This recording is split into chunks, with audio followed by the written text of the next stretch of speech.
مقلدین کا فرقہ غیر مقلدین کا ایک جائزہ، تو اس میں اس نے مولوی ہے کوئی اعظمی ہے، ہاں اعجاز احمد اعظمی کی تقریر ہے، وہ کہتا ہے کہ ان کے مولوی نے یہ کہا، دیکھو غیر مقلدوں کے مولوی ثناء اللہ امرتسری یہ کہہ رہے ہیں، غیر مقلدوں کے مولوی نواب وحید الزماں یہ کہہ رہے ہیں، غیر مقلدوں کے مولوی فلانے کہہ رہے ہیں۔ ہم نے کہا بیوقوف، غیر مقلد بھی کہہ رہا ہے اور ہم کو ان کے باتوں کی دلیلیں بھی دے رہا ہے۔ ابے غیر مقلد تو کہتے ہی اس کو ہیں جو جھوٹی باتوں کو چھوڑ کر کچھ کتاب و سنت کو لازم پکڑتے ہیں۔ وہ اللہ اور اس کے رسول کے مقابلے میں نہ اپنے ملے کو نہ اپنے مولوی کو کسی کو بھی نہیں لاتے، اللہ اور اس کے رسول کی بات آگے ہوتی ہے، یہ ان کا عقیدہ ہوتا ہے غیر مقلد کا۔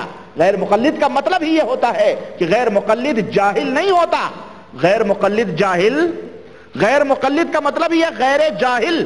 جو مقلد ہوتا ہے وہ جاہل ہوتا ہے، جو غیر مقلد ہوتا ہے وہ جاہل نہیں ہوتا۔ قرآن و سنت کے علم کی روشنی میں اللہ وحدہ لا شریک اس کی رہنمائی فرماتا ہے، اللہ اور اس کے رسول کو اپنا امام اور اپنا مقتدی مانتا ہے۔ اگر کسی غیر مقلد مولوی کی بات قرآن و سنت سے ٹکراتی ہے، ہم اس کی بات کو جوتے کی نوک پہ رکھتے ہیں۔ ہم تمہاری طرح لکیر کے فقیر نہیں ہیں کہ بالکل ہم نے اپنا ضمیر، اپنا دماغ، اپنی عقل، اپنی خرد، اپنی سوجھ بوجھ ہم نے کسی کے یہاں بیچ دی ہے، گروی رکھ دی ہے، اور ذہنوں کے اوپر ختم اللہ علی قلوبہم علی سمعہم وعلی ابصارہم غشاوہ نہیں ہے۔ اللہ کے فضل و کرم سے ہم مومن مسلمان موحد ہیں، متبع سنت ہیں، اور ہم سب اپنی آنکھیں کھلی رکھتے ہیں۔ ہمیں اپنے مولویوں، ہاں جس کی بات درست ہے، شیطان بھی اگر حق بات بولتا ہے ہمارے نبی نے سکھایا ہے کہ اس کی وہ بات بھی تم لے لو۔ یاد ہے نا ابو ہریرہ کی وہ حدیث بخاری شریف کی؟ ہاں ذہن میں رکھو، ہم کسی مولوی کے تعصب نہیں کرتے، ہم اپنے تمہاری بات اگر قرآن و سنت کے مطابق ہے ہم سر آنکھوں پہ رکھتے ہیں، تمہاری بات کتاب و سنت کے خلاف ہے، تم ہمیں غیر مقلد کے مولوی کی باتیں، فلانے مولوی، ڈھکانے مولوی، فلانے مولوی نے فرمایا، فلانے مولوی نے یہ کتاب لکھی، فلانے مولوی، تم اس کے حوالے ہم کو کیوں دیتے ہو؟ ہمیں دینی ہے تو ہمیں قرآن و سنت کے ڈنڈے سے صحیح کرو، تم ہمارے مولویوں کی باتیں نہیں۔ اگر ہم کوئی غلط بات بولتے ہیں قرآن و سنت کے خلاف ہے، آؤ گریبان پکڑ کے کہو تیری یہ بات فلانی قرآن کی آیت کریمہ اور فلانی حدیث کے خلاف ہے، اللہ کی قسم صبح نہیں ہونے دیں گے، ہم چینج ہو جائیں گے، ہم تبدیل ہو جائیں گے۔ تبدیل کریں کیا؟ اپنے فکر کو، اپنے طریقے کو ہم اللہ اور اس کے رسول کے راستے پہ آنے کی کوشش کریں گے، تمہاری طرح نہیں کہ کتے کی دم 100 برس بھی زمین کے اندر دھسی رہی، سیدھی کر کے نکالی تو وہی ٹیڑھی کی ٹیڑھی۔ ایسے نہیں ہم رہیں، ہم اللہ اور اس کے رسول کی اتباع اور پیروی دل و جان سے کرنے کو فرض سمجھتے ہیں، اور کسی عام آدمی یا کسی بھی مولوی کی تقلید کرنے کو کہ اس کی بات بلا دلیل بلا حجت لینے کو ہم جہالت تصور کرتے ہیں۔ اللہ تعالیٰ سے دعا ہے کہ اللہ تعالیٰ ہمیں اور آپ کو ایسی جہالت سے بچائے اور ہمیں قرآن و سنت کے مطابق چلنے کی توفیق عطا فرمائے، آمین یا رب العالمین۔ وصلی اللہ علی نبینا محمد وعلی آلہ وصحبہ اجمعین، والسلام علیکم ورحمۃ اللہ وبرکاتہ۔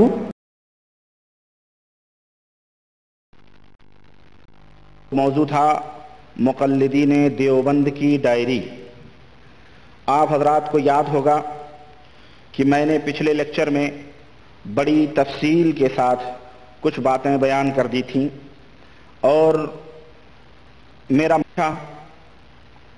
اور میری خواہش اس تقریر سے صرف اور صرف یہ ہے کہ ہمارے وہ احباب، خواہ وہ عوامی طبقے سے تعلق رکھتے ہوں یا علماء حضرات یا مشائخ جو اپنی نسبت دیوبند کی طرف کرتے ہوں یا نہ کرتے ہوں، ان کے اندر اگر یہ عقیدے موجود ہیں جو میں انشاءاللہ تبارک و تعالیٰ آپ کے سامنے بیان کرنا چاہتا ہوں اور بیان کروں گا انشاءاللہ، تو ان سے میری التجا ہے اور نہایت ہی مؤدبانہ درخواست ہے کہ آپ ان عقیدوں سے توبہ کریں اور اللہ وحدہ لا شریک نے اپنے نبی جناب محمد رسول اللہ صلی اللہ علیہ وسلم کے ذریعے جو دین اسلام ہمیں عطا فرمایا ہے، اس دین اور اسلام کے پیروکار بنیں، اس کے داعی بنیں، اس کی طرف لوگوں کو دعوت دیں۔ میں نے مقلدین دیوبند کے کی ڈائری سے ایک ورق میں نے اپنے پچھلے لیکچر میں پیش کیا تھا، اور میں نے کچھ وعدے بھی کیے تھے جو انشاءاللہ تبارک و تعالی آج میں اس وعدے کو پورا کرنا چاہتا ہوں، اور دھیرے دھیرے میں انشاءاللہ دیوبند کی ڈائری کے کئی اوراق مختلف قسم کے پیش کرنے کی جرات کر رہا ہوں۔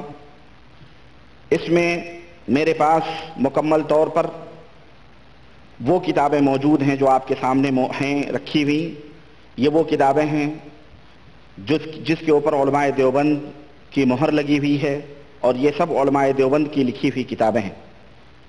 ایک حوالہ بھی انشاءاللہ تبارک و تعالی اس روئے زمین پر رہنے والا کوئی بھی شخص غلط نہیں کر سکتا ہے، اور یہ میں نہایت ہی ذمہ داری کے ساتھ یہ بات عرض کر رہا ہوں کہ اگر ایک حوالہ بھی اس کا غلط کوئی ثابت کر دے تو پھر جو سزا وہ دینا چاہے مجھے منظور ہے۔ اس سے پہلے میں نے یہ بھی کہا تھا آپ کے سامنے کہ دیوبندی اور بریلوی جو ہمارے ملکوں کے اندر دو فرقے ہیں اور بڑے اہم فرقے ہیں، ان کے درمیان کچھ زیادہ فرق نہیں ہے۔ لفظوں کا ظاہری طور پر کچھ رسوم اور کچھ رواج ہیں جن میں کچھ تفریق ہے، لیکن بباطن یہ دونوں ایک ہی ماں کے دو بیٹے ہیں۔ ایک ہی ماں کے یہ دو بیٹے ہیں، مذہباً بھی، مسلکاً بھی، مشرباً بھی، اصولاً بھی، فروعاً بھی، دونوں ایک ہی ہیں۔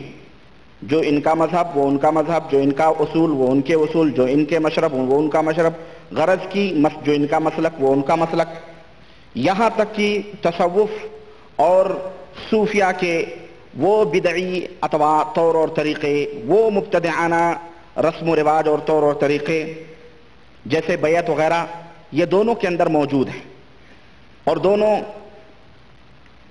دونوں کے اندر یہ چیزیں رائج ہیں۔ چنانچہ اس کا اہم ثبوت کہ بریلویت کے اندر اور دیوبندیت کے اندر تھوڑا سا فرق ہے، ورنہ کوئی فرق نہیں ہے۔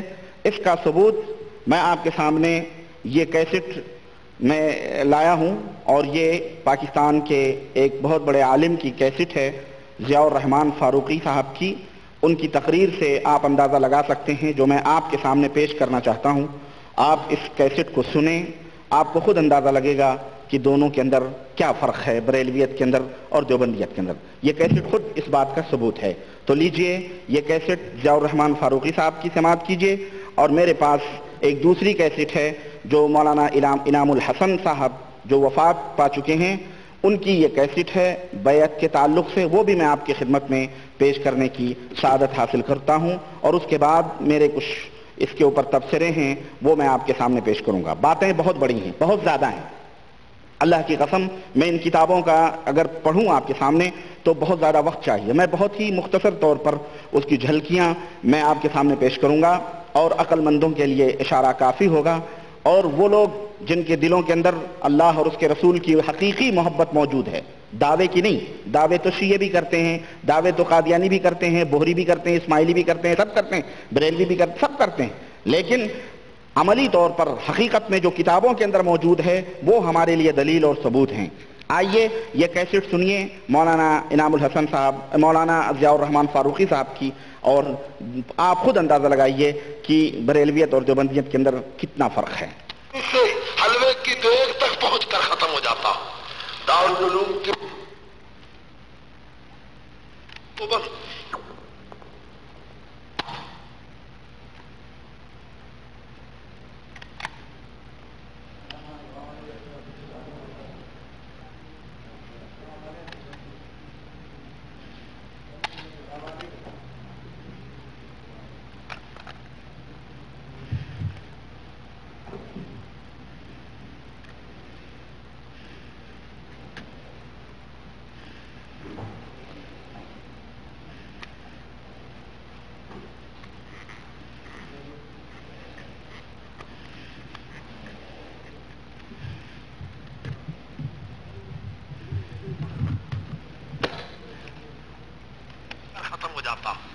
دارالعلوم دیوبند ایک ایسی عظیم جماعت کا نام ہے کہ جو قرآن و سنت سے عبارت ہے۔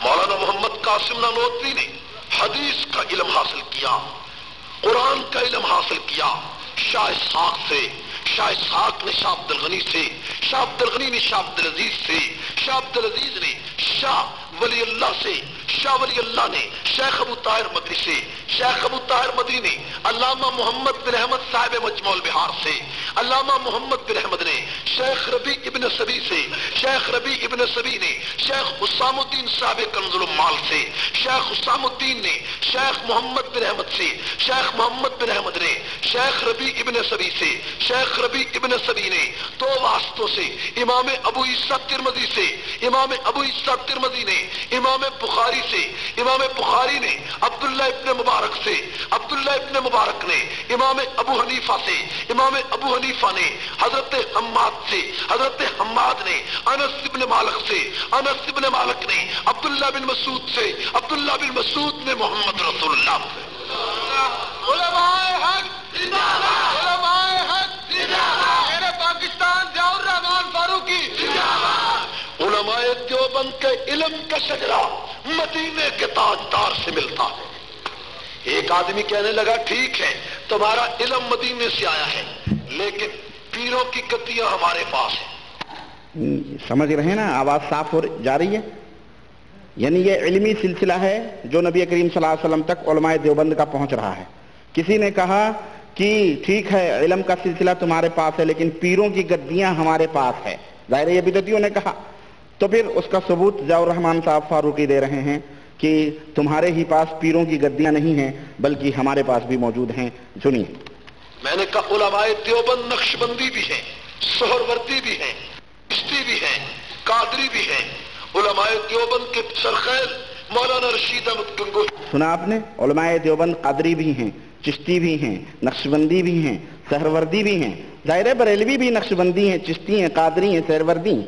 سنیے، یہ ان کے گھر کی دلیل ہے، میں نہیں کچھ بول رہا ہوں۔ سنیے مولانا رشید احمد گنگوہی نے کیا سنا۔ رحمۃ اللہ علیہ نے چاروں سلسلوں سے ولایت کا سبق حاصل کیا۔ حاجی امداد اللہ مہاجر مکی سے، حاجی امداد اللہ نے میاں جی نور محمد سے، میاں جی نور محمد نے شیخ عبد الباری سے، شیخ عبد الباری نے شیخ عبد الہادی سے، شیخ عبد الہادی نے شیخ عز الدین سے، شیخ عز الدین نے شیخ جلال الدین تھنیسری سے، شیخ جلال الدین تھنیسری نے خواجہ عبد الحق رودلوی سے، خواجہ عبد الحق رودلوی نے شیخ عبد القدوس گنگوئی سے، شیخ عبد القدوس گنگوئی نے شیخ جلال الدین تھنیسری سے، شیخ نظام الدین اولیاء سے، شیخ نظام الدین اولیاء نے خواجہ علاؤ الدین صابر کلیری سے، خواجہ علاؤ الدین صابر کلیری نے بابا فرید الدین گنج شکر سے، بابا فرید الدین گنج شکر نے خواجہ قطب الدین مودود چشتی سے، خواجہ قطب الدین مودود چشتی نے خواجہ سید علی اجمیری سے، خواجہ سید علی اجمیری نے خواجہ معین الدین چشتی اجمیری سے، خواجہ معین الدین چشتی اجمیری نے خواجہ محمد بن عارف سے، خواجہ محمد بن عارف نے سلطان ابن حویرہ سے، سلطان ابن حویرہ نے خواجہ فضیل ابن ایاز سے، خواجہ فضیل ابن ایاز نے خواجہ فضیل ابن ایاز نے حضرت حسن بصری سے، حضرت حسن بصری نے حضرت علی المرتضیٰ سے، اور حضرت علی المرتضیٰ نے محمد رسول اللہ۔ علماء دیوبند کا علم بھی مدینے سے آیا ہے، علماء دیوبند کی ولایت بھی مدینے سے آئی۔ سمجھ آئی آپ کو؟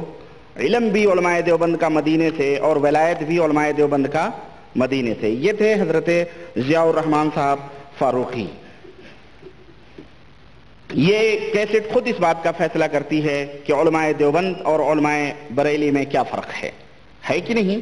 وہ بھی اسی چیزوں کو تسلیم کرتے ہیں، ان باتوں کو، اور یہ بھی حضرات انہی باتوں کو تسلیم کرتے ہیں۔ اب آئیے سابق امیر تبلیغی جماعت جو وفات پا چکے ہیں انعام الحسن صاحب کی یہ کیسٹ سنتے ہیں جس میں وہ تبلیغی جماعت والوں سے بیعت لے رہے ہیں، اور آپ کو میں نے بتایا بھی ہے کہ بھری محفلوں میں رسیاں پھینکی جاتی ہیں جہاں ہزاروں کے مجمع ہوتے ہیں، اور سارے رسیاں پکڑ پکڑ کے حضرت سے بیعت لیتے ہیں، اور طوطے کی طرح جیسے ان کو رٹایا جاتا ہے غریبوں کو ویسے ہی رٹتے ہیں۔ اس میں جو اہم بات ہے، جو بتلانا مقصد ہے، وہ یہ ہے کہ کس طرح سے انعام الحسن صاحب جو تبلیغی جماعت کے امیر ہیں، اور یہ ہمارے جماعت تبلیغ کے لوگ مردے کے ہاتھوں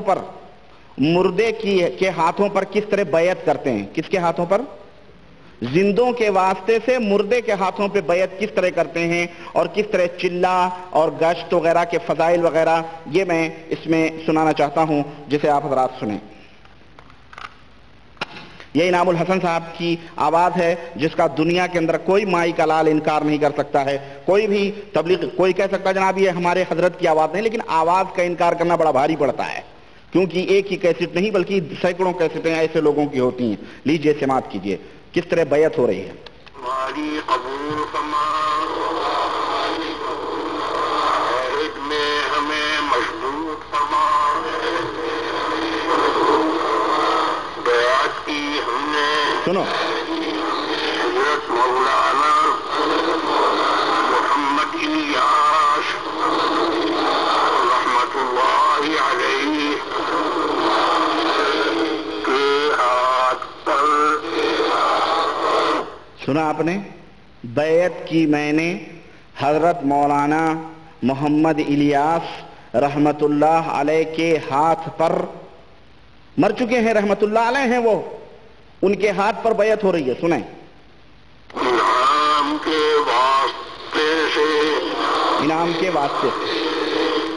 میرے بھائی دیکھو، جن چیزیں توبہ کی نیند سے ہمیشہ بچتے رہو، یہ بڑے بڑے گناہ، اور یہ 5 باتیں جو بتلائی جائیں گی یہ وظیفہ ہیں، انہیں جم کر کرتے رہو۔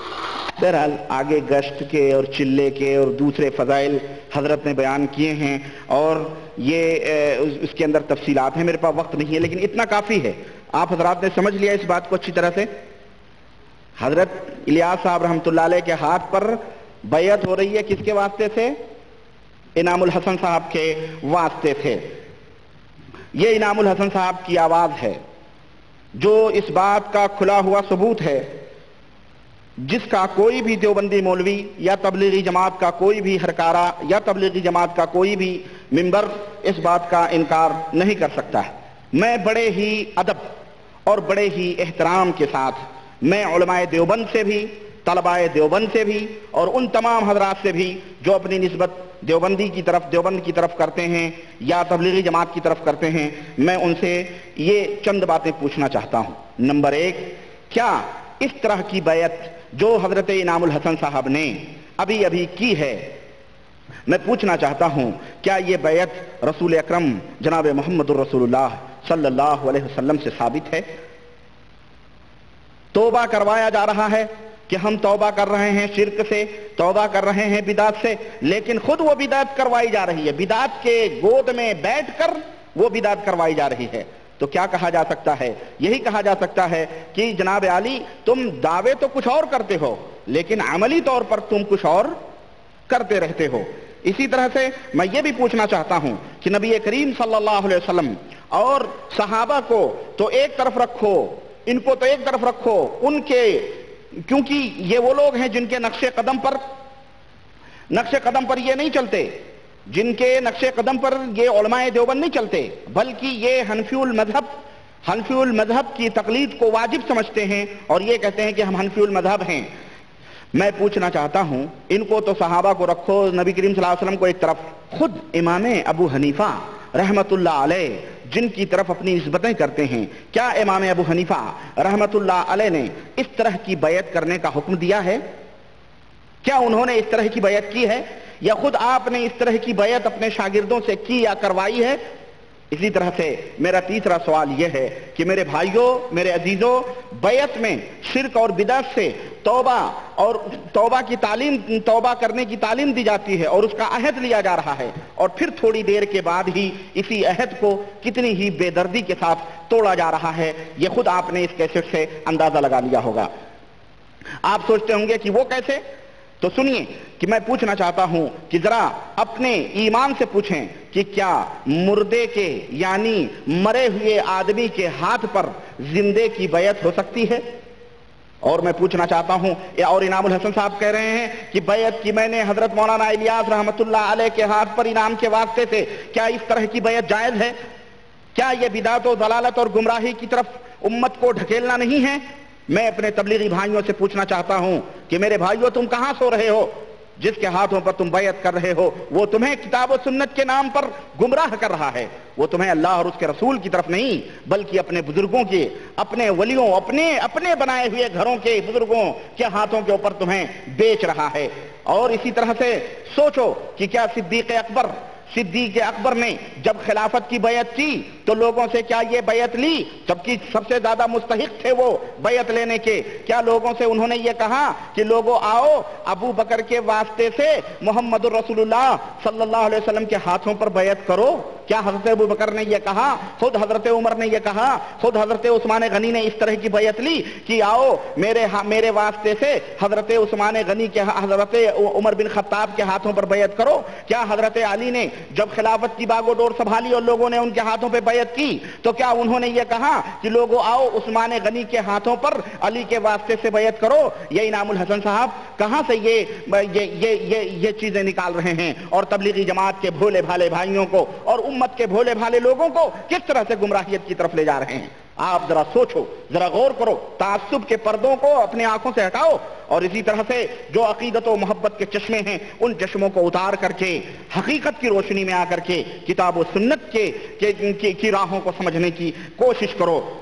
اور میں تو یہ کہوں گا کہ لوگ بیعت کے حوالے نبی کریم صلی اللہ علیہ وسلم سے لیتے ہیں کہ جی نبی نے بیعت کی، صحابہ نے بیعت کی، میں پھر وہی کہوں گا، کہاں راجہ بھوج کہاں گنگما تیلی، کہاں راجہ بوجھ اور کہاں گنگما تیلی۔ اور علامہ اقبال نے کہا تھا کہ پرواز ہے دونوں کی اسی ایک فضا میں، پرواز ہے دونوں کی اسی ایک فضا میں، کرگس کا جہاں اور ہے اور شاہی کا جہاں اور الفاظ و معانی میں تفاوت نہیں لیکن، الفاظ و معانی میں تفاوت نہیں لیکن، ملا کی اذاں اور مجاہد کی اذاں اور، دونوں کی پرواز اسی ایک فضا میں ہیں۔ اور پھر اخیر میں حضرت انعام صاحب کیا کہہ رہے ہیں کہ اللہ سے کہ میں دعا کرتا ہوں کہ اللہ مجھے اور ہمارے لوگوں کو ہمارے نبی کریم صلی اللہ علیہ وسلم کے صدقے اور طفیل میں معاف فرما، ان کے گناہوں کو معاف فرما۔ میں پوچھنا چاہتا ہوں کیا حضرت ابو بکر صدیق رضی اللہ تعالیٰ عنہ نے اس طرح کی دعا کی ہے؟ اور کیا نبی کریم صلی اللہ علیہ وسلم کے صحابہ نے یا خود نبی کریم صلی اللہ علیہ وسلم نے کیا اس طرح کی دعا کی تعلیم دی ہے؟ ہرگز نہیں، کہیں بھی ذخیرہ احادیث میں اس طرح کی کوئی صحیح روایت نہیں ملتی کہ حضرت ابو بکر نے کہا ہو کہ اے اللہ محمد الرسول اللہ صلی اللہ علیہ وسلم کے واسطے سے ہمارے گناہوں کو معاف فرما۔ نہ خلفائے راشدین نے، نہ عشرہ مبشرہ نے، نہ کسی ادنا سے ادنا صحابی نے اس طرح کی حرکت کی ہے۔ اور پھر وصیت و نصیحت کرتے ہیں، چلہ کشی، گشت کی فضیلت اور دیگر تمام سب چیزیں اور اس کی اہمیت بتلائی جا رہی ہے، اور گشت کرنے اور چلے کاٹنے کے احکام دیے جا رہے ہیں۔ میں پوچھنا چاہتا ہوں کہ یہ کہاں سے ثابت ہے؟ کیا اللہ اور اس کے رسول سے اس بات کا ثبوت ملتا ہے؟ اور پھر اخیر میں حضرت انعام الحسن صاحب تبلیغی جماعت والوں کو نصیحت کرتے ہیں کہ ہمیشہ عصر کے بعد، فجر کے بعد اور دیگر نمازوں میں فضائل اعمال کو پڑھایا جائے، اس کی تلاوت ہونی چاہیے اور اس کو پڑھا جائے۔ اور کون سی فضائل اعمال؟ یہ فضائل اعمال جو شرک کا، بدعات کا، خرافات کا اور گڑھی ہوئے افسانوں کا اور قصے جھوٹے اور باطل قصے کہانیوں کا، یہ فضائل اعمال ملغوبہ ہیں۔ اور اس موضوع پر تقریباً میری 6 کیسٹیں موجود ہیں، تاریخ تبلیغی جماعت، تبلیغی نصاب اپنے آئینے میں، فضائل نماز، فضائل ذکر، فضائل حج، فضائل قرآن و درود، فضائل صدقات و حج۔ جس کو ضرورت ہو اس کتاب کے حوالے سے ہم نے اس کے اندر مکمل طور پر بیان کر دیا ہے۔ لیکن آئیے میں رنگے ہاتھوں اس کے کچھ نمونے، 1-2 سیمپل میں آپ کی خدمت میں پیش کروں کہ یہ وہ فضائل اعمال ہے جو ایک فضائل صدقات اور فضائل حج کے اوپر مبنی ہے، جو اس کا حصہ دوم ہے۔ ایک اور فضائل اعمال ہے جو حصہ اول کے نام سے ہے، جس کے اندر فضائل نماز وغیرہ موجود ہے، فضائل ذکر، فضائل قرآن وغیرہ۔ اس کا نمونہ میں آپ کے سامنے پیش کروں کہ کس طرح سے یعنی اس کے اندر گمراہیت کی دعوت دی گئی ہے۔ آپ کوئی بھی صفحہ مثلا یہ دیکھیے بدعقیدگی کی کس طرح سے دعوت دے رہے ہیں حضرت امیر محترم حضرت کیا کہتے ہیں زکریا صاحب، جنہوں نے یہ کتاب لکھی ہے اور کس طرح سے امت کو دھوکہ دے رہے ہیں۔ یہ دیکھیے فضائل حج آپ اٹھائیے صفحہ نمبر 128 کے اندر، فضائل حج صفحہ نمبر 128 کہتے ہیں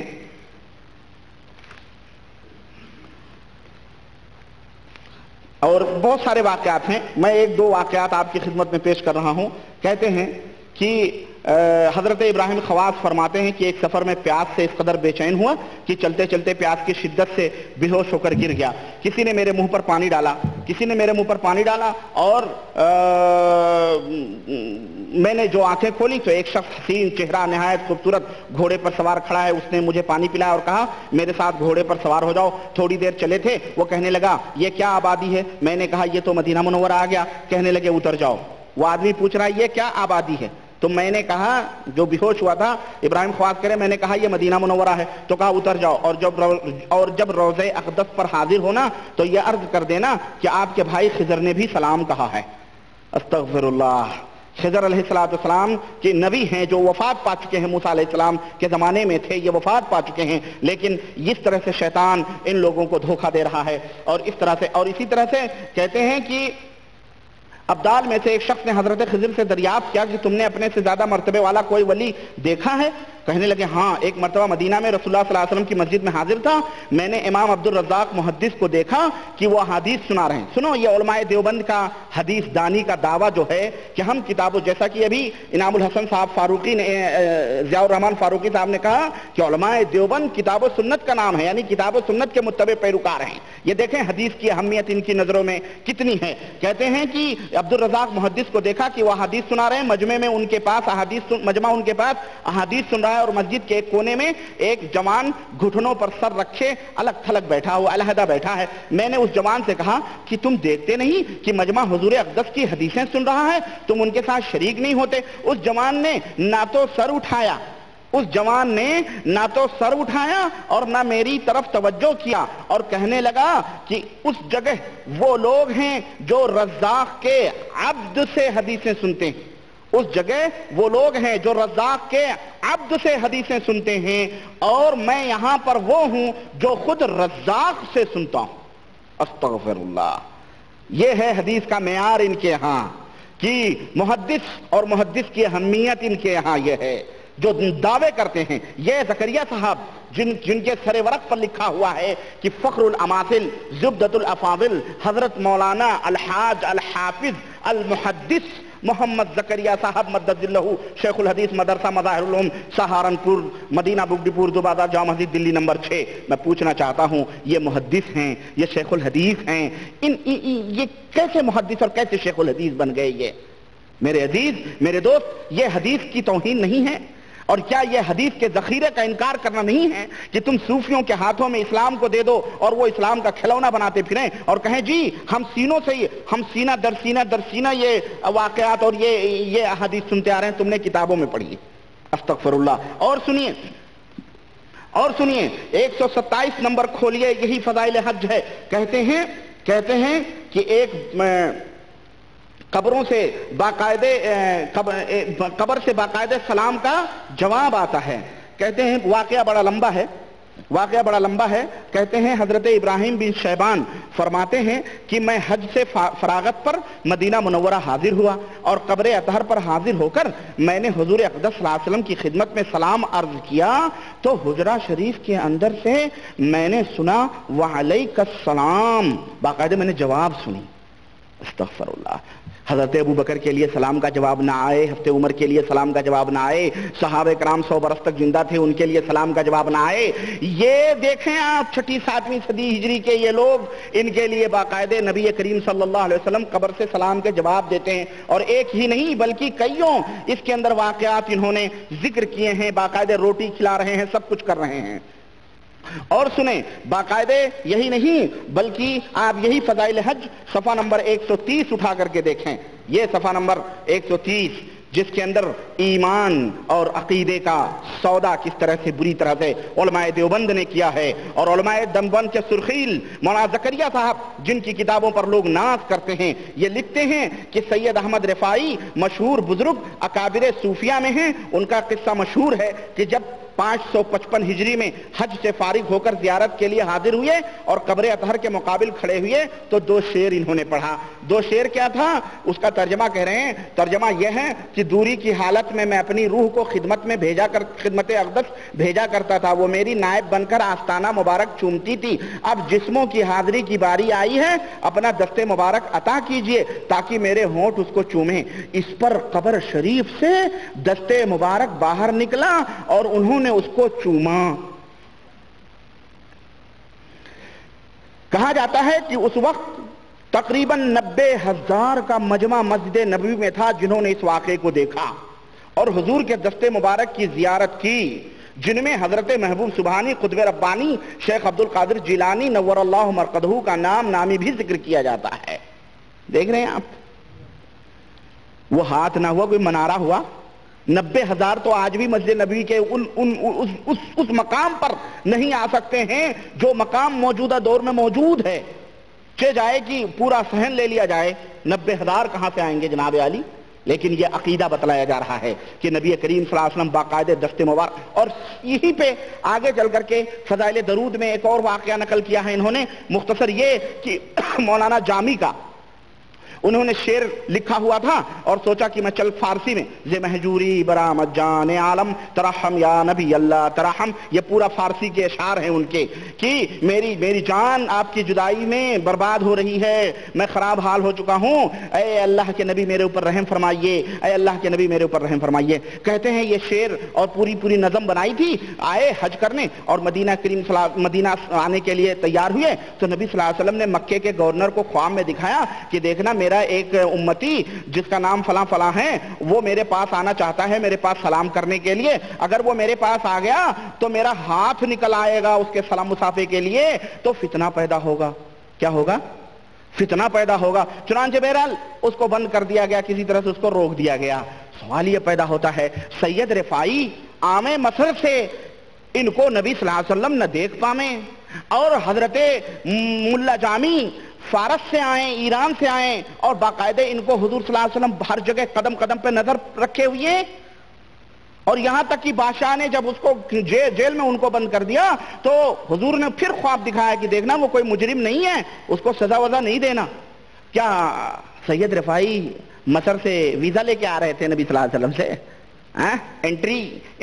سوچیں آپ، حضور سید رفاعی کو نہ دیکھ پاویں اور مولانا جامی کو باقاعدہ قدم قدم پہ سب کچھ دیکھ رہے ہیں. اور اسی طرح سے 139 صفحہ اور چھوڑیں، یہ فضائل صدقات آپ اٹھائیں 476 صفحہ فضائل صدقات میں آپ کو کھول کر کے، اور یہی نہیں 480 صفحے میں ایک ایمان اور عقیدے کا اور ننگا ناچ دیکھیے. علماء دیوبند کا یہ عقیدہ ملاحظہ کیجئے.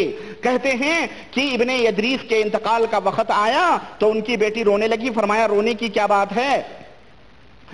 حسن بھی حی کہتے ہیں کہ میرے بھائی علی کا جس رات میں انتقال ہوا انہوں نے مجھے آواز دے کر پانی مانگا. میری نماز کی نیت بن رہی تھی، میں سلام پھیر کر پانی لے کر گیا. وہ فرمانے لگے میں تو پی چکا. میں نے کہا آپ نے کہاں سے پی لیا؟ گھر میں تو میرے اور آپ کے سوا کوئی اور ہے نہیں. کہنے لگے حضرت جبریل علیہ السلام ابھی پانی لائے تھے، وہ مجھے پانی پلا کر کے گئے. استغفر اللہ. یہ علماء دیوبند ہیں جن کے بزرگ جو ولی ولایت کے مقام پر جن کو جبریل امین آ کر کے پانی پلاتے ہیں. استغفر اللہ. جبریل امین حضرت عثمان غنی پیاسے شہید کر دیے جائیں، سینے پہ سوار ہو کے ظالم ان کو ختم کر دیں، قتل کر دیں، شہید کر دیں، جبریل امین انہیں پانی پلانے نہ آئیں.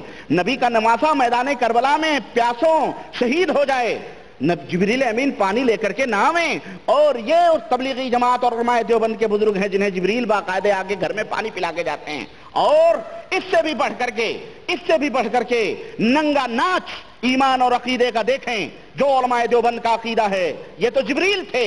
اور سنو، کہتے ہیں کہ حضرت عبداللہ بن موسیٰ کہتے ہیں کہ علی بن صالح کا انتقال ہوا، میں سفر میں گیا ہوا تھا، سفر سے واپس آیا، بھائی حسن بن صالح کے پاس تعزیت کے لے گیا، مجھے وہاں جا کر رونا آ گیا. وہ کہنے لگے رونے سے پہلے ان کے انتقال کی کیفیت سنو، کیسے لطف کی ہے.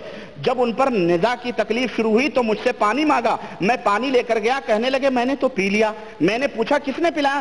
کہنے لگے حضور اقدس صلی اللہ علیہ وسلم فرشتوں کی بہت ساری صفوں کے ساتھ تشریف لائے تھے اور مجھے پانی پلا دیا ہے. استغفر اللہ.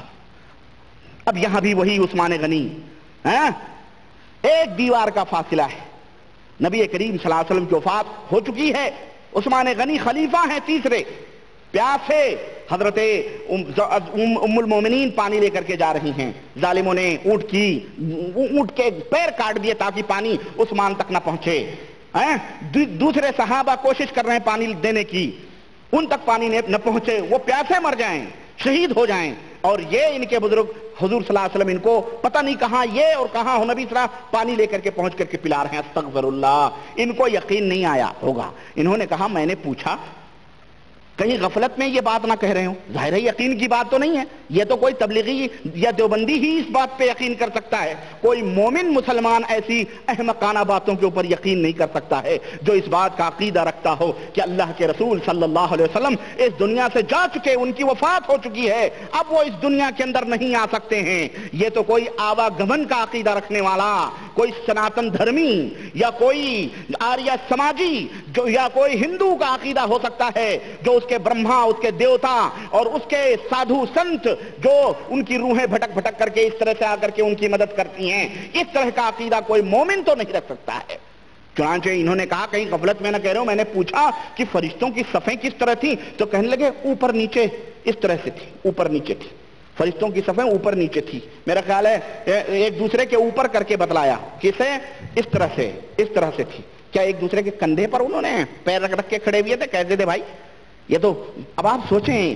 اور میں آپ کو بتاؤں، یہ فضائل صدقات اٹھائیں، ایک کفن چور کا واقعہ بتاتا ہوں. 476 میں یہ عقیدہ بتلایا جا رہا ہے تبلیغی جماعت کے بھائیوں کو، اور یہ کہا جا رہا ہے دین اسلام کی بات ہوگی، اور حضرت امیر الحسن صاحب یہ تبلیغی جماعت کے جو امیر تھے، یہ باقاعدہ اس کے پڑھنے کا صبح شام درس دے رہے ہیں کہ اس کو مسجدوں کے اندر پڑھا جائے. بہت سارے تبلیغی بھائی نہیں جانتے ان باتوں کو، لیکن جب سنتے ہیں، اللہ کی قسم ہے میرے اس دورے کے اندر جو میرا دمام جبیل خبر کا دورہ تھا 4-5 دن کا، اللہ کی قسم ہے لوگوں نے آ کر کے ان کتابوں کو میرے سامنے پٹکا اور کہا یہ وہ کتابیں ہیں جس کو ہم اپنے سینے سے لگائے ہوئے تھے. لیکن جب اللہ تعالیٰ نے میری آنکھیں کھولی اور میں نے جب میں نے کیسٹیں دیکھی سنی، تو اللہ تعالیٰ نے مجھے صحیح ایمان عطا فرمایا کہ اس کے اندر کس قدر شرک. تو میرے تبلیغی جماعت کے بھائیوں، تعصب کے چادروں کو اپنی نگاہوں سے اٹھا کے پھینکو، اور دیوبندی بھائیوں ان بدعقیدگیوں کو اپنے ذہن و دماغ سے اور اپنی ان کتابوں سے نکال کے پھینکو، ورنہ اللہ کے سامنے تم کیا منہ دکھاؤ گے. یہ دیکھو 476 میں یہ واقعہ کفن چور کا حضرت زکریا صاحب جو تبلیغی جماعت کے بہت بڑے ہیرو ہیں، اور انہوں نے نقل کیا ہے کہ ایک چور تھا، کفن چور تھا، قبریں کھود کھود کر کفن چرایا کرتا تھا. اس نے ایک قبر کھودی تو اس میں ایک شخص اونچے تخت پر بیٹھے دیکھے، قرآن پاک ان کے سامنے رکھا ہوا، وہ قرآن شریف پڑھ رہے تھے. ان کے تخت کے نیچے ایک نہر چل رہی تھی. پل بنایا ہوگا، تختہ کہاں مل گیا اس کو، ہے نا؟ میرا خیال ہے جو اوپر تختہ رہا ہوگا اسی کو اس نے پاٹ ووٹ کے پل بنائے ہوں گے، اس کے اوپر پڑھ رہا ہے نا، قرآن شریف پڑھ رہے ہیں. ان کے تختے کے نیچے ایک نہر چل رہی ہے، اس پر ایسی دہشت تاری ہوئی کفن چور پر کہ بے ہوش ہو کر گر پڑا. لوگوں نے توجہ دینا، لوگوں نے اس کو قبر سے نکالا. 3 دن بعد ہوش آیا. اس لوگوں نے قصہ پوچھا، اس نے ظاہر ہے جنہوں نے نکالا ہوگا انہوں نے ہی قصہ پوچھا ہوگا، ہے کہ نہیں؟ جنہوں نے نکالا ہوگا انہوں نے ہی قصہ پوچھا، اس کو پتہ ہی نہیں تو کیا قصہ پوچھے گا. انہوں نے پوچھا کہ بھائی کیا ہوا، اس نے سارا حال سنایا. بعض لوگوں نے اس کے قبر کے دیکھنے کی تمنا کی اور اس سے پوچھا کہ قبر بتا دے. سوچیں، لوگوں نے قبر سے نکالا اور انہی لوگوں نے اس سے قبر کا پتہ پوچھا. میری سمجھ میں نہیں آتا کہ یہ حال ہے. اگر میں کسی کو کہوں کہ اس حال سے نکل جاؤ باہر، وہ نکل گیا، بعد میں میں ہی اس سے کہوں بھائی تم کہاں سے باہر نکلے ہو، تو یہ ہم دنیا میں سب سے بڑا احمق تو میں ہی کہلاؤں. ابھی باہر نکالا ہے، ابھی پوچھ رہا ہے کہاں سے نکالا، حال سے نکالا بھائی، ہے کہ نہیں؟ تو کہہ رہے ہیں پوچھا انہوں نے. اس نے ارادہ بھی کیا کہ ان کو لے جا کر قبر دکھاؤں. رات کو خواب میں ان قبر والے بزرگ کو دیکھا، کہہ رہے ہیں تو نے میری قبر بتائی تو ایسی آفتوں میں پھنس جائے گا، یاد کرے گا. اس نے عہد کیا کہ نہیں بتاؤں گا. سوچیں، باقاعدہ قبروں سے دھمکیاں دی جا رہی ہیں، اور میرا خیال ہے بزرگان دین نہیں چاہتے کہ ان کی قبریں بتائی جائیں، پوجی جائیں. ہے نہیں. لیکن یہ قبروں کے رسیا قبروں کے اوپر باقاعدے کروٹیں لے لے. دیوبند میں جا کے دیکھیں قبرستانوں میں طلبا اور مولانا ملے جو ہیں بیچارے وہ قبروں کے اوپر سر رکھ رکھ کر کے رشید احمد گنگوئی اشرف علی صاحب تھانوی دوسرے رکھ رکھ کر کے بیٹھے رہتے ہیں. کیوں بھائی کیا ہے؟ مسئلے حل ہو رہے ہیں, مسئلے مراقبہ ہو رہا ہے, مکاشفہ ہو رہا ہے. ہاں باقاعدہ اللہ کی قسم. اور یہی نہیں, کیوں ان کے ہاں یہ عقیدہ ہے کہ ان کے بزرگ مرتے نہیں ہیں, ان کے بزرگ مرتے نہیں ہیں, یہ زندہ رہتے ہیں. چنانچہ دیکھیے کتنے بدعقیدگیوں کے مظاہرے کیے گئے ہیں. شیخ ابو یعقوب اور کوئی یہ نہ کہے کہ یہ ربانی اپنی کتابیں اپنے گھر سے لایا ہے. میں نے ایڈریس بتائے ہوئے ہیں. یہ ایڈریس وہ ہیں جو یہ سہارنپور مظاہر العلوم جامع مسجد دلی اردو بازار باقاعدہ موجود ہے, جا کے دیکھو. اور جملہ حقوق کتابت بحق پبلشر کاپی رائٹ ایکٹ 1957 محفوظ ہیں باقاعدہ جناب عالی. کہتے ہیں شیخ ابو یعقوب سنوسی کہتے ہیں میرے پاس ایک مرید آیا, کہنے لگا میں کل کو ظہر کے وقت مر جاؤں گا. اللہ اکبر. پتا ہو رہا ہے سب کچھ, کب مریں گے, کتنے بجے, کتنے منٹ پہ, کتنے ٹائم, سب کچھ مریں گے. دوسرے دن ظہر کے وقت مسجد حرام میں آیا, طواف کیا, تھوڑی دور جا کر مر گیا. میں نے اس کو غسل دیا, دفن کیا. جب میں نے اس کو قبر میں رکھا تو اس نے آنکھیں کھول دی. اللہ اکبر. دیکھیں, یہ دیکھیں آنکھیں. تبلیغی جماعت کے بھائیوں, یہ آپ کی آنکھیں کب کھلیں گی؟ یہ تو مردے قبروں میں پہنچ کے آنکھیں کھول دیتے ہیں, آپ دنیا میں کم کھول لو.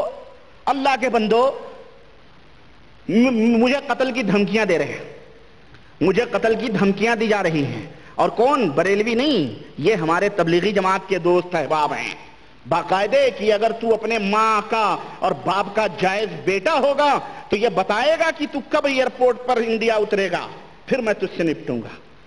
ہاں, یعنی یہی حل ہے اس کا. میرے بھائیوں, میرا ایک خون گرا کے تم کیا پاؤ گے؟ ارے میری گردن کاٹ دو گے بھائی, یہی نا. کیوں میری بے گناہ کی گردن کاٹو گے؟ اس کا بھی جرم تمہارے سر پہ آئے گا. اور میری گردن کاٹ کے تم کو کیا ملے گا؟ کیا یہ کتاب بجائے اس کے کہ اس کتاب کو نیست و نابود کرو, تم اس کتاب کے پڑھنے والے اور اس کے کلئی کھولنے والوں کو نیست و نابود کرو گے. ایک ربانی مارو گے, ہزاروں ربانی پیدا ہوں گے, ہزاروں حق کو بلند کرنے والے اس کائنات میں پیدا ہوں گے, اور قیامت کی صبح تک پیدا ہوتے رہیں گے, جو تمہیں اور اس کتاب کے لکھنے والے کو چوراہے پہ ننگا کرتے رہیں گے, دنیا کے سامنے کھول کھول کے بیان کریں گے. تکلیف کیوں ہوتی ہے؟ میں اپنی طرف سے تو کچھ نہیں کہتا, یہ کتابوں میں لکھی ہوئی عبارتیں ہیں جو قرآن و حدیث سے سراسر ٹکرا رہی ہیں. میرا اس میں کیا جرم ہے؟ کہتے ہیں کہ اس نے آنکھیں کھول دی. میں نے کہا مرنے کے بعد بھی زندگی ہے. یہ ولی اللہ تھے, ان کو پتا نہیں تھا مرنے کے بعد زندگی ہے. گرو رہ گئے, چیلا شکر ہو گئے. کہنے لگے مرنے کے بعد بھی زندگی ہے. کہنے لگا میں زندہ ہوں اور اللہ کا ہر عاشق زندہ رہتا ہے. سنیے, اور ایک بزرگ اور وہی نمبر 2 واقعہ. ایک بزرگ کہتے ہیں میں نے ایک مرید کو غسل دیا, اس نے میرا انگوٹھا پکڑ لیا. کافی من چلا رہا ہوگا, مردہ بھی من چلا ہوتا ہے نہیں؟ یا تو انگوٹھا چوسنے کی اس کو عادت رہی ہوگی, سوچا ہوگا چلو اپنے نہیں انہی کا چوس لیں. انگوٹھا پکڑ لیا. میں نے کہا میرا انگوٹھا چھوڑ دے, مجھے معلوم ہے تو مرا نہیں ہے, ایک مکان سے دوسرے مکان میں انتقال کر چکا ہے. اس نے میرا انگوٹھا چھوڑ دیا. سنتے بھی ہیں, سمجھتے بھی ہیں ان کے مردے, اور یہ زندہ درگور کرتے ہیں. اللہ تبارک و تعالیٰ نے قرآن کریم میں تو فرمایا ہے کہ وَإِذَا الْمَوْءُودَةُ سُئِلَتْ بِأَيِّ ذَنبٍ قُتِلَتْ, کہ قیامت کے دن وہ بچی جس کو کفار و مشرکین بے گناہ دفن کیا کرتے تھے, پوچھی جائے گی تجھے کس جرم کی پاداش میں تجھے دفن کیا گیا. اور یہ تبلیغی جماعت والے جو اپنے بزرگوں کو جو زندہ ہیں, سب کچھ ہیں, ان کو زندہ درگور کرتے ہیں, تختے پہ لیٹے ہیں, انگوٹھا پکڑ رہے ہیں, سن رہے ہیں, سمجھ رہے ہیں, حکم کی تعمیل بھی کر رہے ہیں, سب کچھ. ان کو زندہ درگور نہیں کرنا ہوا یہ. اللہ اکبر. سنیں ایک اور قصہ 3 نمبر کا. کہتے ہیں مشہور بزرگ شیخ ابن جلا ہیں, وہ فرماتے ہیں جب میرے والد کا انتقال ہوا اور ان کو نہلانے کے لیے تختے پر رکھا تو وہ ہنسنے لگے. میرا خیال ہے گدگدی لگائی ہوگی نہلانے والوں نے. اب یہی ہوا ہوگا, ہنسنے لگے. ہاں, نہلانے والے چھوڑ کر چل دیے, کسی کی ہمت ان کو نہلانے کی نہ پڑی. ایک بزرگ ان کے دوست آئے اور انہوں نے غسل دیا, انہوں نے اس کو غسل دیا. اور کہتے ہیں کہ اس طرح کے واقعات بہت موجود ہیں.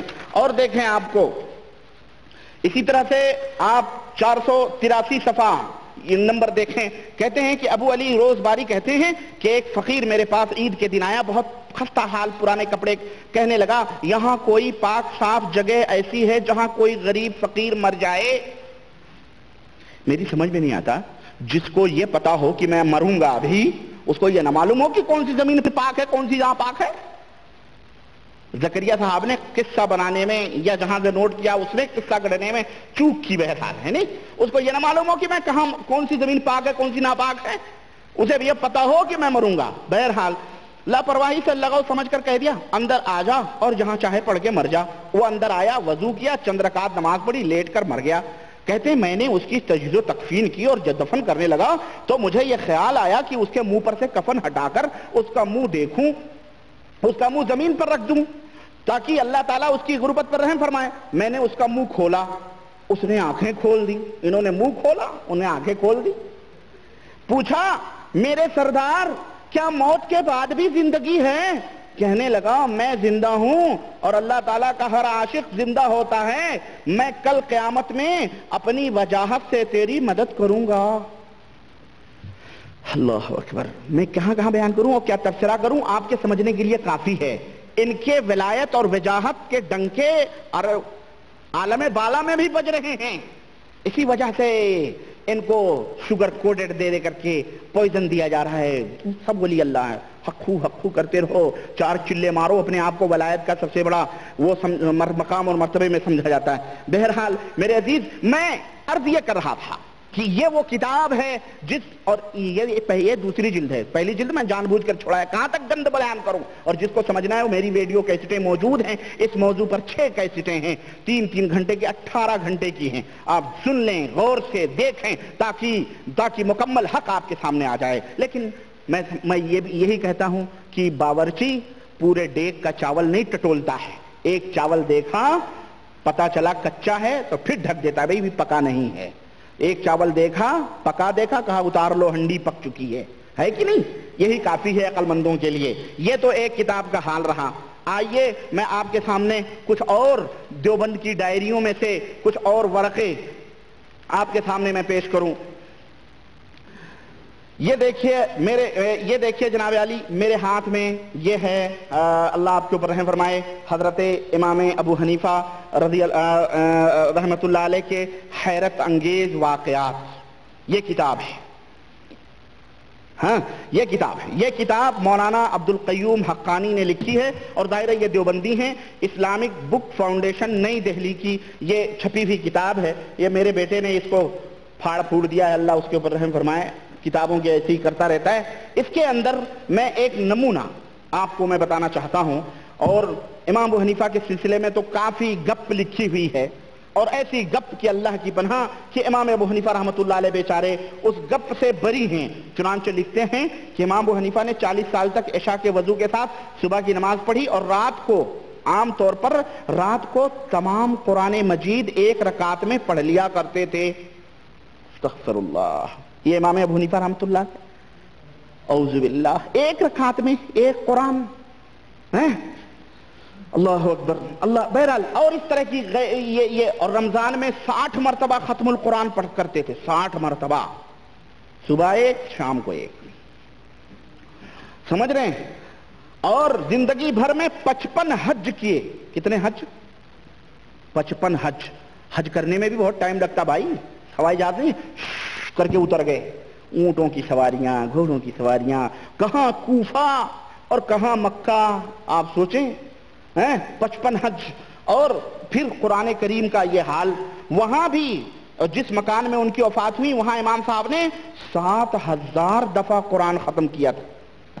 یہ جھوٹ میں سمجھتا ہوں زمین آسمان میں کہیں سمانے والا نہیں ہے، سمجھ رہے؟ کوئی یہ کہہ سکتا تم اپنے اوپر کیوں قیاس کرتے ہو؟ میں اپنے اوپر قیاس نہیں کرتا ہوں، میرے سامنے لقد کان لکم فی رسول اللہ اسوۃ حسنہ، ہمارے سامنے نبی کریم صلی اللہ علیہ وسلم کی مقدس زندگی بہترین نمونہ ہے، جس نبی نے یہ فرمایا ہے کہ جو بندہ 3 دن سے کم میں قرآن کو ختم کرے وہ قرآن کو سمجھتا ہی نہیں ہے۔ یہ ان کا امام، اگر میں مان لوں کہ یہ صحیح، حالانکہ امام ابو حنیفہ جس طرح ان کے مذہب سے بری ہیں اس طرح ان کے بکواس اور گپ سے بھی بری ہیں بیچارے، ان کا مذہب بھی جھوٹا، امام صاحب رحمۃ اللہ علیہ کا عقیدہ ان کا عقیدہ نہیں، امام صاحب رحمۃ اللہ علیہ کی باتیں ان کی باتیں نہیں، انہوں نے 400 برس کے بعد اپنے ملاؤں کی باتیں امام صاحب رحمۃ اللہ علیہ کی طرف اعوذ باللہ منسوب کری ہیں۔ امام صاحب رحمۃ اللہ علیہ ان کے سب مسئلوں سے بری ہیں، ہم نہیں مانتے اس کو۔ ہاں، اور کہتے ہیں یہ اور جو بات میں آپ کو بتانا چاہتا ہوں وہ یہ ہے، کہتے ہیں عبد القیوم صاحب حقانی دیوبندی لکھتے ہیں کہ 100 بار اللہ تعالیٰ کی زیارت اور ملاقات اور نجات اخروی کی جامع دعا، 100 بار اللہ تعالیٰ کی کیا ہوئی ہے؟ کیا ہوئی ہے؟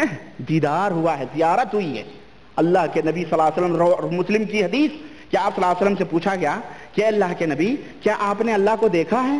تو اللہ کے رسول صلی اللہ علیہ وسلم جو سید العرب والعجم وہ فرماتے ہیں کہ نور ان یرا، وہ تو نور ہے، وہ کہاں دکھائی دیتا ہے؟ اور ان کے امام کا عالم یہ ہے کہ باقاعدہ 100 دفعہ، ایک دفعہ نہیں بلکہ 100 بار اللہ تعالیٰ کو انہوں نے دیکھا ہے، اور باقاعدہ جامع دعا اللہ تعالیٰ نے بتائی ہے کہ مطلب یہ ہے کہ جو دیکھے اور بخشش کی ضمانت اللہ تعالیٰ نے ان کے امام کی لی ہے۔ تو بتانا یہ چاہتے ہیں کہ لوگو حنفیو، تم اس امام کی طرف اپنی نسبت کرنے والے ہو جو بخشا بخشایا ہے۔ استغفر اللہ۔ سنیں، لکھتے ہیں کہ حضرت امام ابو حنیفہ فرماتے تھے کہ میں نے 99 مرتبہ خواب میں اللہ کی زیارت کی، اب کے بار دل میں سوچا اگر ایک دفعہ اور بھی اللہ کی زیارت کی سعادت حاصل ہو جائے تو باری تعالیٰ سے دریافت کروں گا کہ روز قیامت تیری گرفت اور عذاب سے کس طرح سے نجات حاصل ہو سکے گی۔ سو خدا کا فضل ہوا، ایک مرتبہ پھر خواب میں اللہ کی زیارت نصیب ہو گئی تو میں نے درخواست کر دی، جواب میں ارشاد ہوا کہ جس نے صبح شام یہ وظیفہ پڑھا اس کو میرے عذاب سے آخرت میں نجات مل جائے گی۔ وظیفہ کیا ہے معلوم ہے؟ شعر ہے۔ اللہ تعالیٰ شعر فرما رہا ہے کیا؟ سبحان اللہ العبد الابد، سبحان اللہ الواحد الاحد، سبحان اللہ الفرد الصمد، سبحان اللہ رافع السماء بغیر صمد، سبحان من بسط الارض على ماء جمد، سبحان من قسم الرزق ولم ينس احد، سبحان من خلق الارض فحصاهم عدد، سبحان من لم يتخذ زوجة ولا ولد، سبحان الذي لم يلد ولم يولد ولم يكن له كفوا احد۔ یہ پڑھ لو، خلاص، ضمانت ہے، ضمانت ہے نجات دنیاوی اور نجات اخروی، سب عذاب الہی کی ضمانت۔ یہ عبد القیوم صاحب غلط۔ یہ ایک اور اس طرح کی سینکڑوں باتیں اس کتاب کے اندر حیرت انگیز، جس کا نام رکھا ہے عبد القیوم حقانی نے، اس نے اس کے اوپر عجیب و گپ چھوڑے ہیں، میں اس میں نہیں جانا چاہتا۔ یہ دیکھیں، اب آئیے میں نمونے، یہ ڈائریاں ہیں دیوبند کی، کیا ہیں یہ؟ مقلدین دیوبند کی کیا ہے؟ یہ ڈائری ہے، اس کے مختصر چیپٹرز آپ کو میں بتاتا ہوں۔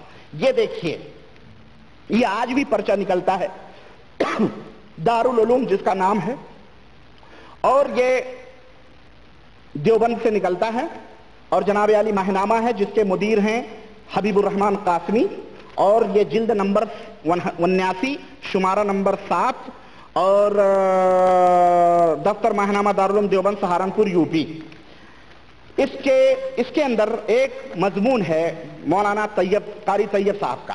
اس سے پہلے کہ میں یہ مضمون آپ کے سامنے پیش کروں، میں یہ دعویٰ کرتا ہوں، اور میں نے جدے کی ایک پروگرام میں نے یہ دعویٰ کیا تھا کہ دیوبندی حضرات لوگ کہتے ہیں نا کہ جی 4 امام برحق ہیں، میں کہتا ہوں 4 ہی کیوں، اور بھی امام ہیں، شیعہ 12 مانتے ہیں، لیکن میرا یہ دعویٰ ہے کہ دیوبندی بھی 12 امام مانتے ہیں شیعوں کی طرح۔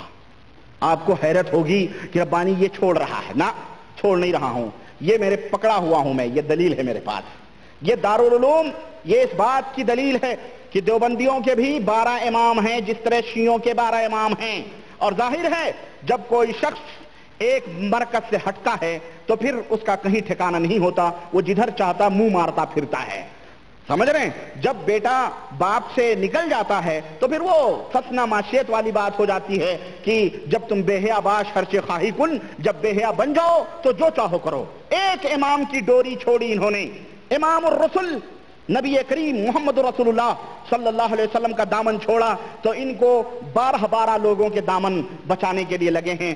میں قاری طیب صاحب کا وہ مضمون جو انہوں نے صفحہ نمبر 9 کے اوپر لکھا ہوا ہے، یہ دارالعلوم دیوبند کا جولائی 1994 1994 کا یہ پرچہ ہے، سمجھ رہے ہیں؟ قاری طیب صاحب اس کے اوپر لکھ رہے ہیں کہ دیوبند اس لیے علماء دیوبند کے مسلکی مزاج کا خلاصہ حسب منشا حدیث نبوی، یعنی مختصر الفاظ میں اتباع سنت بتوسل اہل الانابت یا تعمیل دین بتربیت اہل یقین ہے۔ اہل السنہ والجماعہ گویا یہی ہے۔ بہرحال لکھتے ہیں ایک مقام پر قاری طیب مولانا طیب صاحب قدس سرہ تحریر فرماتے ہیں کہ علماء دیوبند کے اس دینی رخ اور مسلکی مزاج کی نسبتوں سے اگر انہیں پہچانوایا جائے، یعنی ان کی جو نسبتیں ہیں، مثلا امام حنیفہ کی طرف نسبت ہے، ان نسبتوں سے اگر انہیں پہچانوایا جائے تو اس کا خلاصہ یہ ہے۔ کیا خلاصہ ہے؟ انگلیوں پہ آپ حضرات بھی گنو۔ وہ دینن مسلم ہیں۔ دینن کیا ہیں؟ وہ دیوبندی کیا ہیں؟ دینن مسلم ہیں۔ نمبر 1، فرقتن اہل السنہ والجماعہ ہیں۔ دینن مسلم ہیں، فرقتن اہل السنہ والجماعہ، اہل سنت والجماعت ہیں۔ مذہبن حنفی ہیں۔ کتنے امام ہوئے؟ 3 ہوئے نا۔ پہلا تو دین، چلو دین تو شیعوں کا بھی وہی ہے، سمجھ رہے ہیں؟ فرقتن اہل السنہ والجماعہ، مذہبن حنفی ہیں 3۔ کلامن ماتریدی، ابو منصور ماتریدی کتنا ہوا؟ 4۔ اور اشعری، ابو الحسن اشعری کتنے ہو گئے؟ 5۔ یہ کلامن ماتریدی اور اشعری یہ 5 ہو گئے۔ مشربن صوفی ہیں۔ صوفی مشربن کیا ہیں؟ یہ صوفی ہیں۔ سلوکن کتنے ہو گئے؟ 6 ہو گئے۔ سلوکن چشتی ہیں 7۔ بلکہ جامع سلاسل ہیں۔ فکرن ولی اللہ ہیں 8۔ اصولن قاسمی ہیں 9۔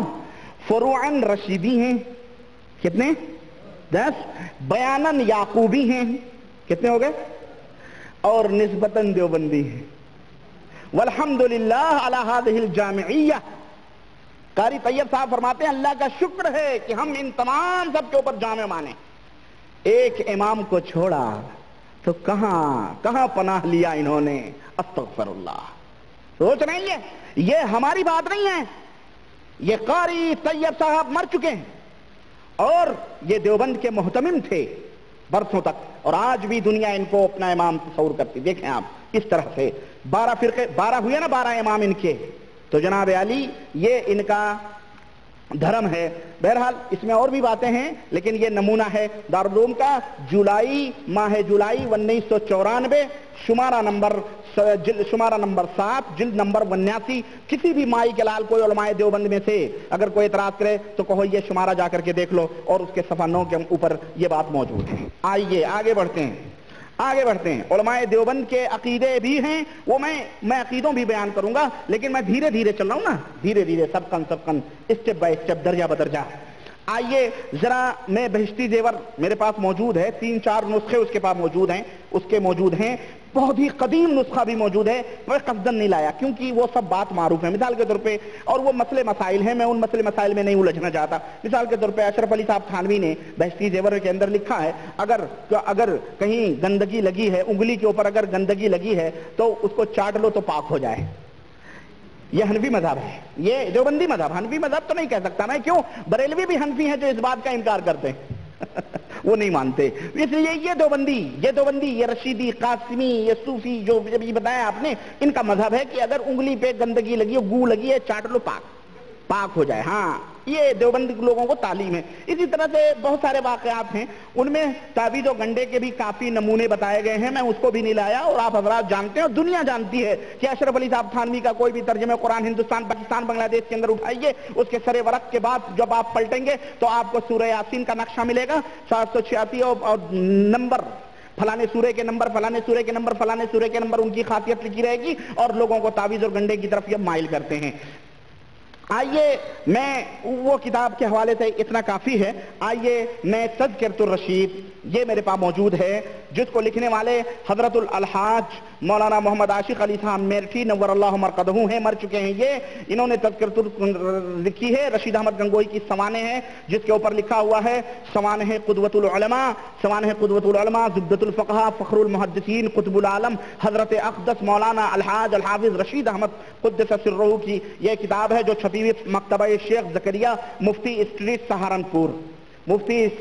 سہارنپور کی یہ کتاب چھپی ہوئی ہے، کوئی بھی شخص اس کو دیکھ سکتا ہے۔ آپ اس کتاب کے جلد نمبر 2 اور صفحہ نمبر 299 اور 300 اٹھا کر کے دیکھیں۔ اس کے حوالے میں اور بھی دوں گا، اس کے اندر جو لغویات اور جو بکواس موجود ہیں، لیکن سر دست 299 نمبر میں کھولتا ہوں صفحہ نمبر، اور اس کے اندر آپ کو میں بتاتا ہوں۔ کہتے ہیں کہ ولادت کے وقت عورت کو تعویذ گنڈے کی بات میں نے چھیڑی ہے، ان کا عقیدہ دیکھیں تعویذ گنڈے کا اور قرآن کا استعمال یہ حضرات کس طرح سے کرتے ہیں اور قرآن کا احترام ان کے دلوں میں کتنا ہے، علماء دیوبند کا آپ اندازہ لگا سکتے ہیں۔ مجھے کہنے کی کوئی ضرورت نہیں ہے، امت کے سامنے یہ چہرہ میں کھول کے بتا دیتا ہوں، بس میرا کام آئینہ اور درپن کبھی جھوٹ نہیں بولتا، آئینہ کبھی جھوٹ نہیں بولتا، یہ آئینہ ہے خود۔ دیکھو لکھتے ہیں کہ ولادت کے وقت عورت کو درد کی اگر سخت تکلیف ہوتی تو آپ یعنی رشید احمد صاحب گنگوہی کاغذ کے اوپر وَأَلْقَتْ، قرآن کریم کی یہ آیت وَأَلْقَتْ مَا فِيهَا وَتَخَلَّتْ وَأَذِنَتْ لِرَبِّهَا وَحُقَّتْ لکھ کر عطا فرماتے کہ حمل والی عورت کی ران میں باندھ دیا جائے۔ استغفر اللہ۔ علماء دیوبند کے لوگوں یہ تمہاری ڈائری ہے، مقلدین دیوبند تمہاری ڈائری ہے یہ، اور تمہاری ڈائری کا یہ ورق اتنا بدبودار، استغفر اللہ، قرآن کا یہ مقام کہ تم اس کی آیتوں کو لکھوا کر حاملہ عورت کی رانوں کے اوپر بندھوا رہے ہو۔ یہ شیطانی تعلیم ہے یا رحمانی تعلیم ہے یا ربانی تعلیم؟ کس کی تعلیم ہے یہ بتاؤ؟ اور کہتے ہیں کہ بچہ پیدا ہوتے ہی فوراً کھول دیا جائے ورنہ آنتوں کے باہر آ جانے کا اندیشہ ہے۔ استغفر اللہ۔ اللہ تعالیٰ نے ان کو بتایا کہ قرآن کریم کی یہ تاثیر ہے، اللہ کے نبی کو نہ معلوم ہو، صحابہ کو نہ پتا چلے کہ یہ آیت کریمہ اگر کوئی حمل والی عورت اپنی ران کے اندر باندھ لے تو پھر اس کی بچہ پیدا آسانی سے ہو جائے گا، اور اگر نہیں نکالے گی تو آنتیں باہر آ جائیں گی۔ ان کو وحی کے ذریعے، اور میں سمجھتا ہوں ہو سکتا ہے، کیوں انہوں نے بہت بڑا دعویٰ کیا ہے، انہوں نے دعویٰ اسی تذکرۃ الرشید کے اندر کیا ہے کہ اس زمانے میں نجات موقوف ہے رشید احمد گنگوہی کی اتباع پر، حق وہی ہے جو میری زبان سے نکلے۔ استغفر اللہ۔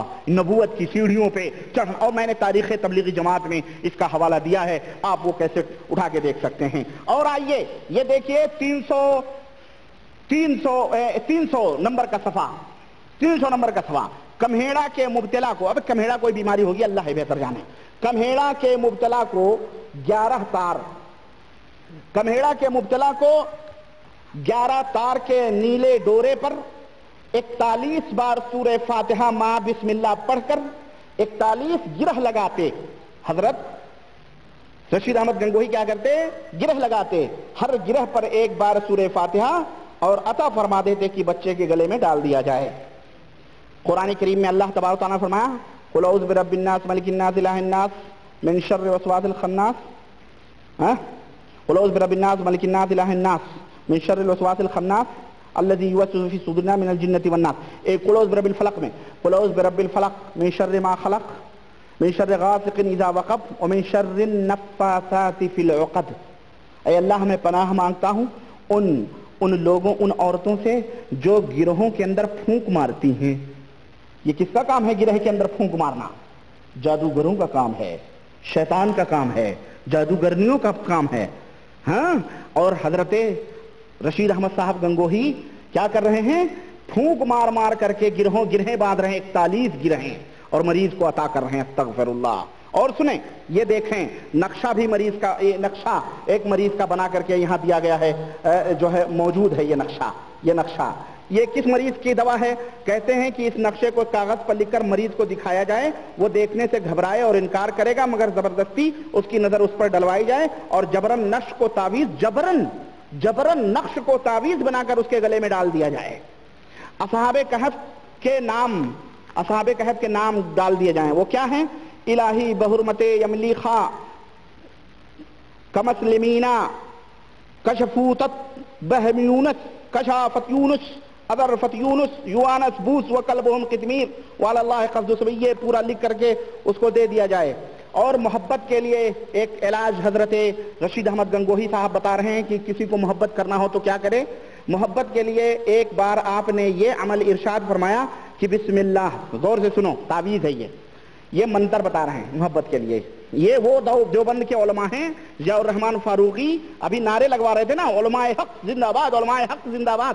علماء حق کی داستان سنو ان کی ڈائریوں میں، ان کی زبانوں سے کیا سنتے ہو؟ زبانوں سے تو شیعہ بھی اپنے آپ کو سب کچھ کہتے ہیں، بریلوی بھی پدرم سلطان بود کے نعرے لگاتے ہیں، سب اپنی نسبت اہل سنت والجماعت کی طرف کرتے ہیں۔ لیکن سنو، لکھتے ہیں کہ محبت کے لیے ایک بار آپ نے ارشاد فرمایا کہ بسم اللہ صلی اللہ بسر محمد ہاتھ تیل منہ چکنا، بیٹھوں سر ڈھاؤں تھک باندھوں ٹھاکر باندھوں باندھوں سگرا گاؤں، میرا جمن جتی یوں کہے من موہن میرا ناؤ بحق لا الہ الا اللہ۔ یہ دیکھ رہے ہیں یہ جادو 41 بار پڑھ کر ادھر پر دم کرے، اب اس کے بعد کیا کرے میں نہیں بتاؤں گا، کیوں؟ اس لیے کہ کبھی اللہ نہ کرے کبھی شیطان آپ کو ورغلائے تو یہ شیطانی شرکیہ اور کفریہ باتیں آپ اپنی زبانوں سے نکالیں۔ پسر محمد ابھی کیا ہے منہ چکنا، بیٹھوں سر ڈھاؤں تھک باندھوں ٹھاکر باندھوں باندھوں سگرا گاؤں، میرا جمن جتی یوں کہیں، یہ کون سی میران جمن جتی کون ہے یہ؟ ہاں موہن میرا ناؤ، موہن میرا ناؤ بحقلا استغفر اللہ۔ اس طرح کی تعویذ اور گنڈے کی ایک بات اس میں نمونے میں فتاوی یہ تذکرۃ الرشید کے حوالے سے میں نے آپ کے سامنے بیان کی۔ آئیے مولانا اشرف علی صاحب تھانوی جو تبلیغی جماعت کے سب سے بڑے ہیرو اور جناب علی جو کیا کہتے ہیں علماء دیوبند کے سب سے بڑے سرخیل اور ہزاروں کتابوں کے نام لکھے جاتے ہیں اور دعوے کیے جاتے ہیں کہ انہوں نے لکھی ہیں، یہ کتاب اعمال قرآنی اشرف علی صاحب تھانوی کی کتاب ہے جو دینی بوٹیپور اردو بازار دہلی سے چھپی ہوئی ہے۔ اس کے کچھ چیپٹر آپ کی خدمت میں پیش کرتا ہوں۔ یہ دیکھیں لکھ رہے ہیں حضرت، لکھتے ہیں کثرت حیض وہ کیا ہے؟ کہتے ہیں کہ وما محمد الا رسول قد خلت من قبلہ الرسل افئن مات او قتل انقلبتم۔ ہاں اگر کسی عورت کا خاصیت، اگر کسی عورت کا خون جاری ہو جائے، کسی عورت کا خون جاری ہو جائے تو اس آیت کو 3 پرچوں پر لکھے، ایک پرچہ اس کے اگلے دامن میں باندھ دے، اگلے دامن میں باندھ دے، یعنی جو وہ ہوتی کیا کہتے ہیں اس کو، قمیص ہوتی ہے، شلوار اور قمیص یا فراق کہہ لیں، اس کے اگلے دامن میں باندھ دیں۔ قرآن کا استعمال حکیم الامت ہیں، یہ کون ہیں؟ یہ حکیم ان کا خطاب کیا ہے؟ حکیم الامت، یہ ان کی پڑیا ہے، میں بتا رہا ہوں حکیم صاحب کی۔ سنیں، ایک پرچہ لکھ کر اس کے اگلے دامن میں باندھ دیں اور ایک پچھلے دامن میں باندھ دیں، ہے نا، ایک اگلے دامن میں اور ایک پچھلے دامن میں، اور ایک پرچہ استغفر اللہ، ایک پرچہ زیر ناف باندھ لیں۔ یہ قرآن کریم کا استعمال ہے، بتایا جا رہا ہے زیر ناف، ناف کے نیچے، ناف کے نیچے آپ سمجھ جائیں، حضرت حکیم صاحب اشارے کرائے میں بات کر رہے ہیں، ناف کے نیچے جہاں یہ اپنے ہاتھ باندھتے ہیں، ناف کے نیچے پورا میٹیریل آتا ہے بھائی، ہے نہیں، اب اس کی کوئی حد نہیں ہوتی، وہاں قرآن بندھوایا جا رہا ہے۔ یہ حکیم الامت صاحب، یہ ایک نمونہ ہے یہ۔ اب آگے بڑھتے ہیں ہم، کہنے کا مطلب یہ ہے کہ یہ صفحہ 141 اعمال قرآنی صفحہ 141 نمبر پہ آئیے، یہ حضرت زکریا صاحب کی پھر ایک کتاب میرے سامنے آئی ہے اور بڑی قیمتی کتاب ہے، آپ بیتی، زکریا صاحب کی خود ہاتھوں کی لکھی ہوئی، اپنے ہاتھوں کی لکھی ہوئی، غیروں نے نہیں لکھی ہے، خود انہوں نے اپنے ہاتھوں سے لکھی ہے، آپ بیتی۔ اس کے اندر 300 اور جلد نمبر ہے 6-7، جلد نمبر ہے 6-7 اور یہ چھپی ہوئی ہے، لکھا ہوا ہے سوانح برکت العصر، شیخ الحدیث قطب العالم حضرت مولانا محمد زکریا کاندھلوی ثم المہاجر مدنی معہد الخلیل الاسلامی 445/3 بہادر آباد کراچی نمبر 5۔ اس کے 306 نمبر پر آپ کو میں ایک عجیب و غریب پیار دکھاتا ہوں۔ 306 نمبر پر عجیب و غریب پیار، محبت کی داستان آپ نے لیلا مجنو کی سنی ہوگی، آپ نے ہیر رانجھے کی سنی ہوگی، آپ نے شیریں فرہاد کی سنی ہوگی، لیکن آپ نے مرد کی محبت نہیں سنی ہوگی۔ یہ علماء دیوبند ہے جو لڑکوں سے محبت کرتے ہیں، عشق کرتے ہیں۔ محبت تو خیر بڑا مقدس لفظ ہے، لیکن عشق بڑا ہی خطرناک لفظ ہے۔ کوئی یہ نہیں کہتا ہے کہ میں اپنے ماں سے عشق کرتا ہوں، استغفر اللہ، نہ کوئی یہ کہتا ہے کہ میں اپنی بہن سے عشق کرتا ہوں، بلکہ سب یہی کہتے ہیں میں اپنے بہن سے محبت کرتا ہوں، میں اپنی ماں سے محبت کرتا ہوں۔ لیکن یہ علماء دیوبند کے بڑے لوگ ہیں جو بھائی یعنی کیا ہے وہ بروا کے چکنے پات ہیں، یہ لکھتے ہیں، واقعہ بڑا لمبا ہے۔ مولانا منصور مرحوم مراد آبادی حضرت نانویتی کے شاگردوں میں سے تھے، طبیعت بہت پختہ تھی، اس لیے جدھر طبیعت مائل ہوتی پختگی اور انہماک کے ساتھ ادھر جھکتے۔ انہوں نے اپنا واقعہ خود ہی مجھ سے نقل فرمایا کہ مجھے ایک لڑکے سے عشق ہو گیا، ایک لڑکے سے کیا ہو گیا؟ عشق ہو گیا، اور اس قدر اس کی محبت نے طبیعت پر غلبہ پایا کہ رات دن اس کے تصور میں گزرنے لگے۔ استغفر اللہ، کتنے گھناؤنے لوگ ہیں یہ، ہیں لڑکوں کے عشق میں رات دن دیوانے مجنوں۔ استغفر اللہ، یہ علماء حق ہیں۔ کون ہے یہ؟ علماء حق، علماء دیوبند، علماء حق، علماء دیوبند، علماء حق، علماء دیوبند ہے۔ یہ دیوبند کی ڈائری ہے۔ جناب علی، میری عجیب حالت ہو گئی، تمام کاموں میں اختلال ہونے لگا۔ حضرت کی فراست نے بھانپ لیا، حضرت کی فراست نے بھانپ لیا، لیکن سبحان اللہ، تربیت و نگرانی اسے کہتے ہیں کہ نہایت بے تکلفی کے ساتھ حضرت نے میرے ساتھ دوستانہ برتاؤ شروع کیا، اور اسے اس قدر بڑھایا کہ جیسے دو یار آپس میں بے تکلف دل لگی کیا کرتے ہیں، یہاں تک کہ خود ہی اس کی محبت کا ذکر چھیڑ دیا۔ حضرت نانوتوی صاحب نے خود ہی اس کی محبت کا ذکر چھیڑ دیا۔ فرمایا ہاں بھائی، وہ لڑکا تمہارے پاس کسی وقت آتا بھی ہے یا نہیں آتا ہے؟ استغفر اللہ، یہ کون ہے معلوم ہے؟ حضرت اور یہی واقعہ مولانا اشرف علی صاحب تھانوی نے اپنی اس کتاب حکایات اولیاء میں سیم یہی واقعہ لکھا ہے، ارواح ثلاثہ کے نام پر۔ چاہو تو میں اس میں سے سنا دوں، نہیں تو اس میں سے سنا دوں، لیکن چلیں، آپ بیتی ہے یہ زکریہ صاحب کی، سمجھ رہے ہیں؟ کہتے ہیں کہ میں شرم و حجاب سے چپ رہ گیا تو فرمایا کہ نہیں بھائی، یہ حالات تو انسان پر آتے ہی ہیں، یہ حالات انسان، یہ گدھوں پہ آتے ہیں، شیطانوں پہ آتے ہیں کہ وہ لڑکوں سے عشق کرتے۔ ابے کوئی لڑکی ہو تو چلو ٹھیک ہے بھائی، ماننے کی بات ہے نا، چلو تسلیم کرنے کی، کیوں؟ فطری ہے، وہ ایک فطری امر ہے، مرد اور عورت ہیں، لڑکی فطری چیز ہے یہ۔ لیکن لڑکے سے پیار کرنا یہ غیر فطری ہے، لڑکے سے عشق لڑانا یہ غیر فطری چیز ہے، یہ فطرت نہیں ہے، سمجھ رہے ہیں؟ بہرحال بھائی، یہ حالات تو انسان ہی پر آتے ہیں، اس میں چھپانے کی کیا بات ہے؟ غرض اس طریقے سے مجھ سے گفتگو کی کہ میری زبان سے اس کی محبت کا اقرار کرا لیا، اور کوئی خفگی اور ناراضگی نہیں فرمائی، کوئی خفگی اور ناراضگی۔ ایک شخص نبی کریم صلی اللہ علیہ وسلم کی بارگاہ میں آیا اور اس نے کہا اللہ کے رسول صلی اللہ علیہ وسلم، مجھے اجازت دیجئے میں زنا کروں۔ صحابہ کرام نے ڈانٹا۔ آپ صلی اللہ علیہ وسلم نے کہا کیا تو اپنی ماں سے زنا کرے گا، اپنی خالہ سے زنا کرے گا، اپنی بہن سے زنا کرے گا، اپنی بیٹی سے زنا کرے گا؟ کہا نہیں نہیں نہیں نہیں نہیں۔ تو آپ نے کہا کہ جس سے تو زنا کرنا چاہتا ہے وہ بھی تو کسی کی بہن، کسی کی ماں، کسی کی خالہ، کسی کی بیٹی ہوگی۔ کہا اللہ کے نبی خلاص، میرا دل مطمئن ہو گیا۔ المہم یہاں دربار نانوتوی یا دربار رشیدی میں، یا شاید قاسم نانوتوی ہیں یہ، ان کے دربار میں باقاعدہ اقرار ہو رہا ہے، بلکہ ہم